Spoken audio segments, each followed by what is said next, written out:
Hello दोस्तों और स्वागत है आपका टोटल प्रेप यूपीएससी चैनल में, जिसमें राइट नाउ हम देख रहे हैं एक बहुत ही रिवीजन के लिहाज से एक बहुत ही ज़्यादा इंपॉर्टेंट वीडियो, जिसमें कि हम कॉन्स्टिट्यूशन के सारे आर्टिकल्स के से एक बार गो थ्रू करेंगे। हम सारे आर्टिकल्स को एक बार कॉन्स्टिट्यूशन के जो सबसे इंपॉर्टेंट हैं उनको एक बार ज़रूर देखेंगे। आप हमको कैसे याद करना है, इसके लिए जो निमोनिक्स होते हैं, जो शॉर्टकट होते हैं, जो कीज़ होते हैं, उन पर भी मैं सेपरेट वीडियोस बनाऊंगा। इस वीडियो के बाद ही आपको वीडियोस देखने को मिलेंगी। पर एक बार हमको सारे इंपॉर्टेंट आर्टिकल्स को हम एक बार अपनी नज़र से देख लें। कई बार क्या होता है कि फिर एमसीक्यू के समय में हमको याद आ जाता है कि हमने एक बार पढ़ा हुआ है।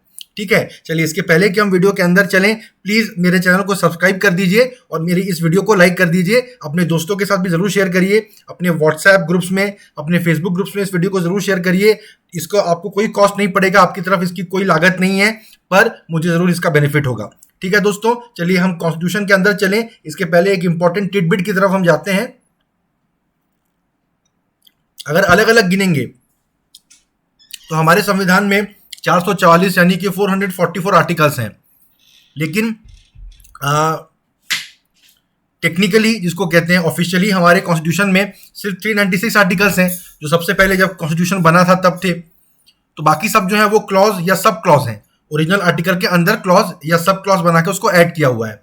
इसका कारण क्या है कि सुप्रीम कोर्ट का जो बेसिक स्ट्रक्चर डॉक्ट्रिन है, जिसके बारे में हम कई बार बात कर चुके हैं, इस बार के एग्जाम के लिए बहुत ज़्यादा ये पॉइंट इंपॉर्टेंट है। तो वो ये है कि सुप्रीम कोर्ट ने बोला है कि हमारे संविधान के बेसिक स्ट्रक्चर से कोई छेड़छाड़ नहीं की जा सकती है।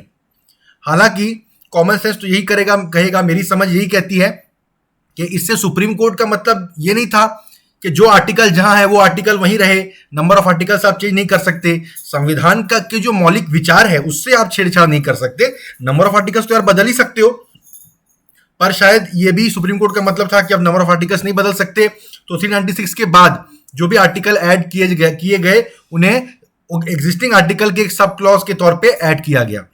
ठीक है, आप समझ रहे हैं बात को कि नया आर्टिकल ऐड नहीं किया गया, कोई एग्जिस्टिंग आर्टिकल के अंदर ही क्लॉज या सब क्लॉज बना के ऐड कर दिया गया, ताकि बेसिक स्ट्रक्चर डॉक्ट्रिन जो सुप्रीम कोर्ट का है कि संविधान के मूलभूत ढांचे के साथ कोई छेड़छाड़ नहीं की जा सकती, उसको माना जा सके। आइए इंपॉर्टेंट आर्टिकल्स में चलते हैं। पहला आर्टिकल जो है बताता है name and territory of the union. ठीक है, चलिए सबसे पहले ही हमने बात कर ली इसकी। फिर आर्टिकल नंबर 3 बताता है अबाउट न्यू स्टेट्स के फॉर्मेशन, स्टेट्स की बाउंड्रीज को ऑल्टर करने की जो बात है वो आर्टिकल नंबर 3 में होती है। आपको पता होना चाहिए कि नए स्टेट जो फॉर्म किए जाते हैं और स्टेट्स की बाउंड्री को जो ऑल्टर किया जाता है उसको कॉन्स्टिट्यूशनल अमेंडमेंट नहीं माना जाता है, उसको ऑर्डिनरी बिल के तौर पर पास कर दिया जाता है। ठीक है, फिर 13वां आर्टिकल बहुत इंपॉर्टेंट है, जिससे रिलेटेड ये बेसिक स्ट्रक्चर का डॉक्ट्रिन है और whether the parliament can amend the fundamental rights वाली बात है। तो लॉज इनकंसिस्टेंट विद और in derogation of the fundamental rights जो है नहीं बनाए जा सकते हैं, ये आर्टिकल 13 बता रहा है। केशवानंद भारती के मामले में यही बात गई थी कि are the fundamental rights laws unto themselves a separate category और are they ordinary laws also which can be amended by the constitution as per article 368। ठीक है, इसकी बात हुई थी। तो ये आर्टिकल 13 में बताया जाता है कि फंडामेंटल राइट्स बताने आर्टिकल 14 से हम चालू करेंगे, आर्टिकल 32 तक चलेंगे। लेकिन ये जो आर्टिकल्स हैं, ये जो फंडामेंटल राइट्स हैं, इनके खिलाफ, इनके अगेंस्ट जाने वाला या इनको कम करने वाला, इनके स्कोप को कम करने वाला कोई कानून नहीं बनाया जा सकता है। आर्टिकल 14 फंडामेंटल राइट चालू होता है, बताता है इक्वालिटी बिफोर लॉ, इसको राइट टू इक्वालिटी बोला जाता है पॉपुलरली। ठीक है, आर्टिकल 15 बताता है प्रोहिबिशन ऑफ डिस्क्रिमिनेशन। ठीक है, प्रोहिबिशन ऑफ डिस्क्रिमिनेशन यानी भेदभाव नहीं किया जा सकता, किस बेसिस पे? रिलीजन, रेस, कास्ट, सेक्स और प्लेस ऑफ बर्थ। क्या कलर के बेसिस पे किया जा सकता है? स्किन कलर के बेसिस पे? देखिए, बिल्कुल नहीं किया जा सकता है, पर कॉन्स्टिट्यूशन में बाकायदा मेंशन नहीं है। ठीक है, ये मेरे दिमाग में आया, कोई आपसे एमसीक्यू में पूछ सकता है। फिर आर्टिकल 16 है equality in case of public employment, सब सेल्फ एविडेंट है। आर्टिकल 17 है छुआछूत, अबॉलिशन ऑफ अनटचेबिलिटी। आर्टिकल 18 है अबॉलिशन ऑफ टाइटल्स। पहले आपको पता होना चाहिए, जब देश में अंग्रेज थे या उसके पहले मुगल लोगों के भी बहुत सारे टाइटल दिए हुए थे, राय बहादुर, है ना, साधु खां, फलाने खां, ये वो, इस तरह के बहुत सारे टाइटल मिला करते थे, जो पीढ़ी दर पीढ़ी लोग कैरी करते थे कि वो फलाने के राय बहादुर हैं, वो फलाने के ये हैं। ठीक है, अब बाद में हमारा जब संविधान आया, बोला ये सब टाइटल अबॉलिश कर दिए जाते हैं, सब इस देश के बराबर के नागरिक हैं। 2 एक्सेप्शन है, एक जिनको भारत सरकार पद्मश्री पद्म भूषण ये सब देती है, तो वो अपने नाम के साथ लगा सकते हैं। दूसरा, मिलिट्री के जो लोग रिटायर हो जाते हैं जैसे कर्नल, जनरल, तो वो अपने नाम के साथ अपना टाइटल लगा सकते हैं। अगर वो रिटायर्ड हो गए हैं तो ब्रैकेट में रिटायर्ड लिख देते हैं। ठीक है। आर्टिकल 19 बहुत ही famous article, right to freedom. बहुत सारे हमारे पास फ्रीडम है, उसमें 19A है freedom of speech and expression, 19B है right to peaceful assembly, 19C है फ्रीडम ऑफ एसोसिएशन, 19D है right to move freely through India, 19E है freedom of settlement and residence. ठीक है, ये ABCD इस हिसाब से आप इसको याद रख सकते हैं। फिर 19F है article 15, omitted as a fundamental right governed by article 300A, right to own personal property। बहुत ही इंपॉर्टेंट पॉइंट है, कई बार एग्जाम में आ चुका है, फिर आ सकता है। पहले right to own personal property एक फंडामेंटल राइट हुआ करता था, उसको हटा के आर्टिकल 300A में ले जाया गया यहाँ से, और उसको मेयरली अलीगल राइट बना दिया गया। किस लिए? ताकि जमींदारों के पास जो बहुत सारी जमीन थी उनसे लेके किसानों को दी जा सके। ठीक है। फिर आर्टिकल 16 पे आते हैं, 16 पॉइंट पे आते हैं एक्चुअली,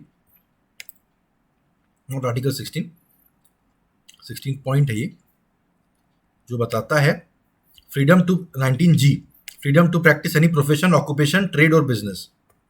ठीक है, कोई भी धंधा काम धंधा आप कर सकते हो। आर्टिकल 21 बहुत important, right to life and personal liberty. ये आपातकाल के दौरान भी ये राइट बरकरार रहता है। 21A ईयर 2002 में ऐड किया गया, right to education, it is a part of fundamental duties. ठीक है, आर्टिकल 51A में फंडामेंटल ड्यूटीज़ है, उसमें एक फंडामेंटल ड्यूटी ऐड की गई कि आपको अपने 5 से 14 साल के बच्चों को शिक्षा प्रोवाइड करने का हर संभव प्रयास करना है। It is a fundamental duty of every citizen of India, और एक वो राइट भी है commensurate article 21A। Right to life के साथ ही राइट टू एजुकेशन माना गया है कि भाई बिना एजुकेशन की जिंदगी जो है वो क्या मतलब है उसका। फिर आर्टिकल 23 है prohibition of human trafficking and forced labour, बेगार खटाना जिसको कहते थे वो इलीगल कर दिया गया इसके द्वारा। फिर आर्टिकल 24 में बाकायदा प्रोहिबिशन ऑफ चाइल्ड लेबर, 14 साल से कम उम्र के किसी व्यक्ति को काम पे लगाना वो बच्चे, वो चाइल्ड लेबर माना जाता है, बाल श्रम बोला जाता है, बाल श्रमिक कहा जाता है उनको, ये कानून के खिलाफ है। आर्टिकल 25 से लेके हमारे पास 29 तक जो है ये धार्मिक राइट्स हैं, जो आर्टिकल 25 इंपॉर्टेंट है, freedom to practise and propagate religion freely, अपना जो धर्म मानना है मानो, उसको फैलाना है फैलाओ। Article 29 protection of interest of minorities, इसमें भी जो माइनॉरिटी जो धर्म है उनकी जो है विशेष रख रखाव किया जाएगा, उनका विशेष ख्याल रखा जाएगा। फिर article 32 again a very important article.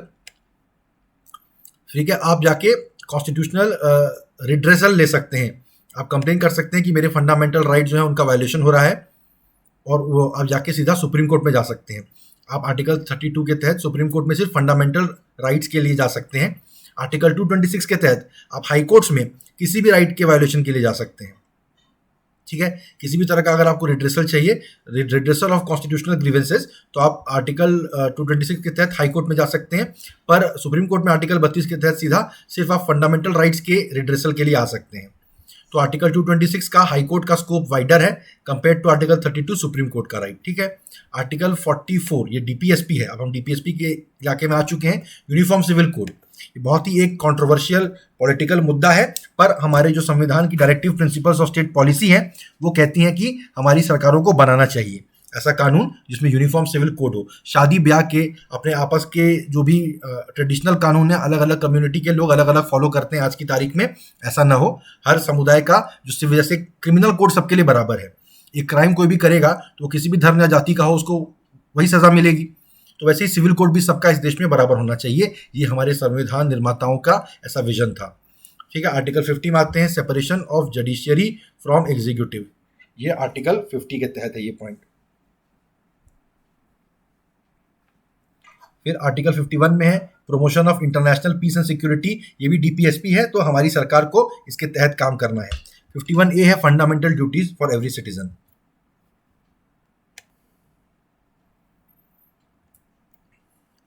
फिर देखते हैं आर्टिकल 51A हमने फंडामेंटल ड्यूटीज का रखा है। देखिए, promotion of international peace and security के साथ इसको फंडामेंटल ड्यूटीज को क्यों ऐड किया, ये एक रहस्य है, मैं तो ये बात नहीं जानता हूँ।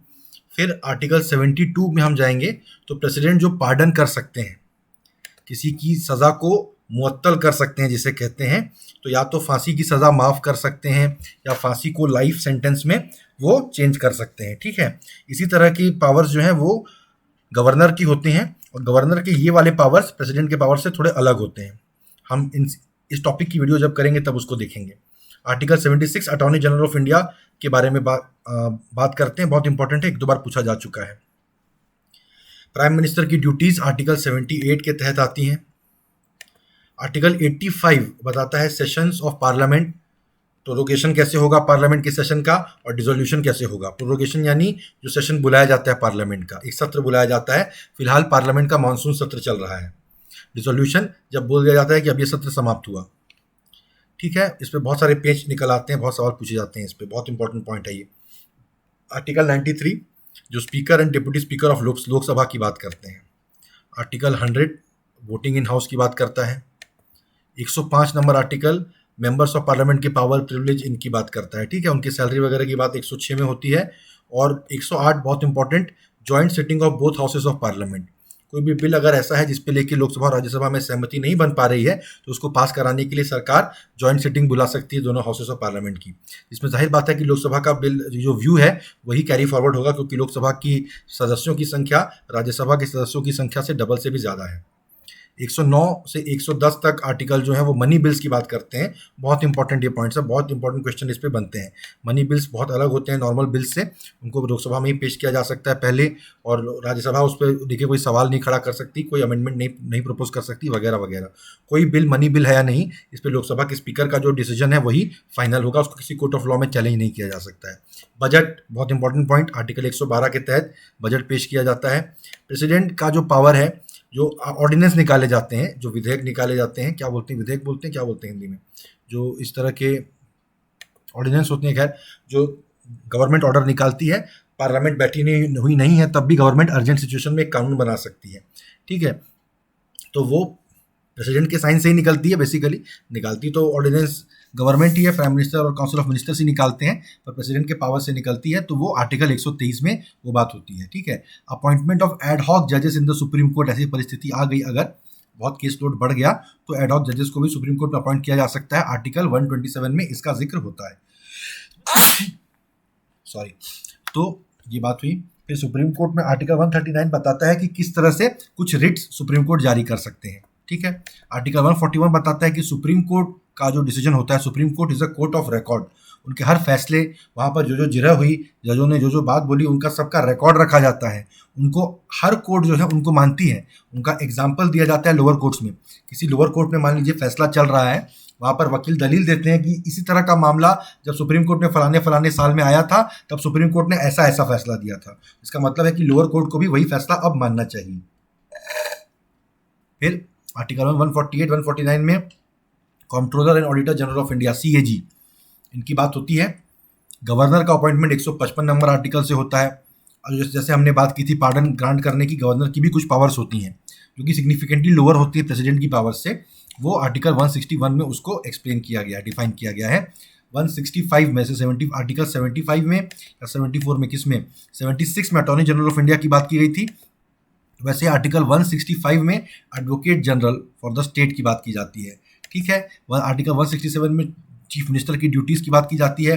आर्टिकल 224 में एडिशनल एंड एक्टिंग जजेस इन हाई कोर्ट की जो अपॉइंटमेंट की जाती है, जैसे सुप्रीम कोर्ट में भी एडहॉक जजेस की बात की जाती थी, तो ऐसे ही हाई कोर्ट में एडिशनल एंड एडहॉक एक्टिंग जजेस जो है उनको अपॉइंट किया जाता है हाई कोर्ट में आर्टिकल 224 के तहत, ठीक।